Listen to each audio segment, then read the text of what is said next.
On s'attendait depuis quelques mois à la dissolution de la junte militaire, parce que vous savez, dans un pays démocratique, comme vous savez, le coup d'État est un crime, et que tout le monde s'attendait, si nous voulons que les structures fonctionnent, forcément il faut dissoudre la structure.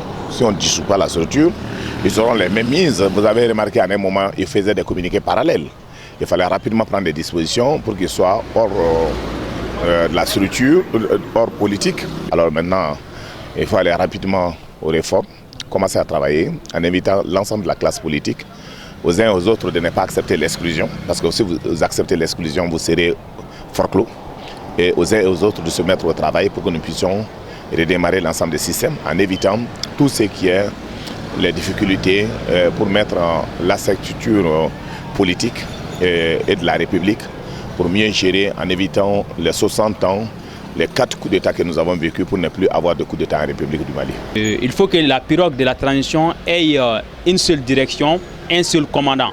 Donc, se tenant à la charte de la transition, on sait que vers la fin, le CNSP était l'autorité politique suprême qui prenait toutes les décisions pour la conduite de la nation. Donc, si on n'abroge pas le CNSP de cette manière-là, c'est-à-dire la silhouette de ce comité-là allait rester à planer sur les décisions concernant la conduite de la transition. Donc moi je pense que c'est une étape très très importante et c'est l'une des dernières étapes même de la conformité aux recommandations de la CEDEAO. Ce qui est sûr, c'est que la dissolution du CNSP fait partie des exigences de la CEDEAO depuis longtemps. Et la charte aussi de la transition dans ses dispositions dit qu'une fois qu'il y ait la mise en place du CNT, normalement le CNSP doit être dissous. L'installation du CNT, le CNSP doit être dissous.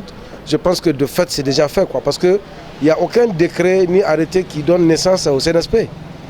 Donc si la charte elle-même reconnaît et dispose que la mise en place du CNT correspond à la dissolution du CNSP, je pense que c'est vraiment pas un débat.